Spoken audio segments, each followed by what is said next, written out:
Ever wondered how safe your train journey really is? It's a question many of us have pondered as we've boarded those hulking machines, trusting in their reliability.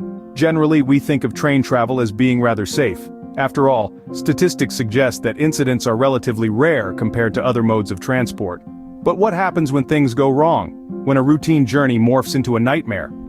Let's delve into a tragic event that shook the world and raised questions about train safety. June 3, 2023 started as an ordinary day for hundreds of passengers in India's Odisha state. The sun had risen over the Balasore district, casting a warm glow on the landscape and painting the sky in hues of tangerine and amber.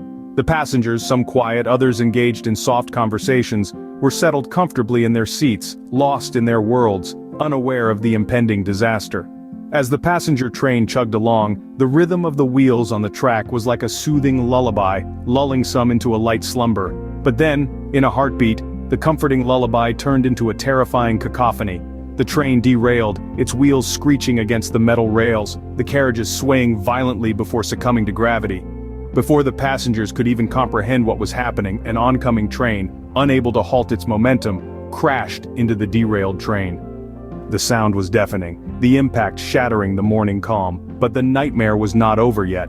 A stationary freight train, a silent witness until now, was pulled into the chaos as the second train collided with it.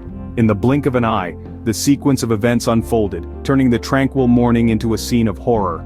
The once bustling train was now a mangled mess of metal, the air filled with the distressing cries of the injured and the shocked silence of those who could not survive the crash.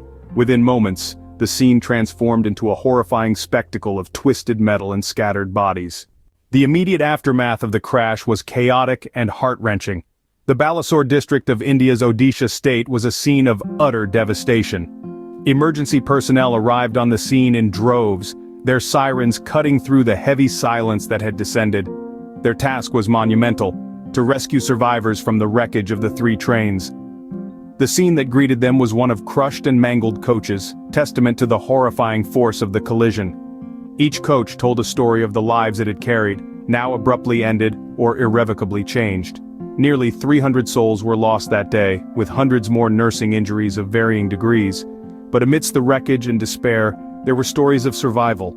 Stories of people who had been on the brink of death, yet had managed to pull through.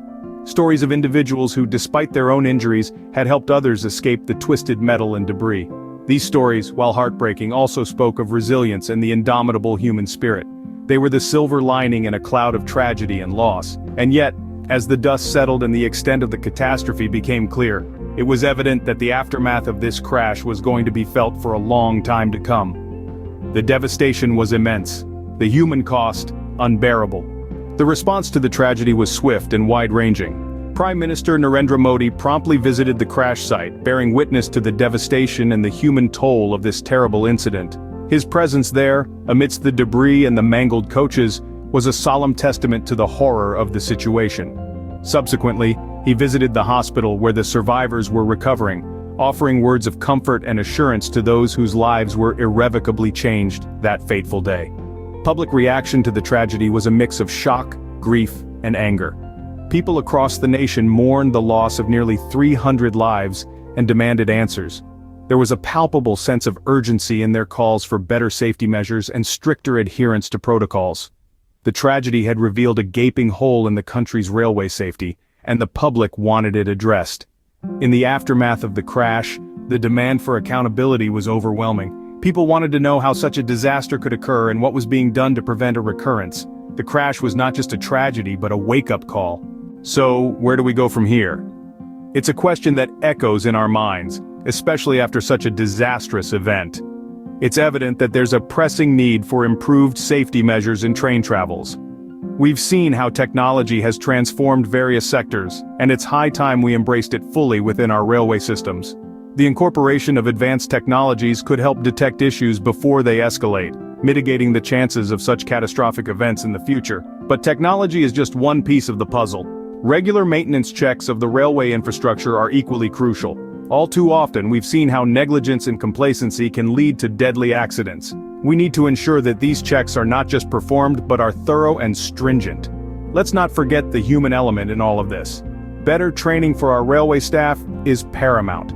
They are the eyes and ears on the ground, and their ability to respond swiftly and effectively during emergencies can make all the difference. As we move forward, let's not lose sight of the lessons learned from this tragedy. Let's use it as a catalyst for change, a stepping stone towards safer and more reliable train travels. Remember, your safety is paramount. Demand it, ensure it, and travel safely.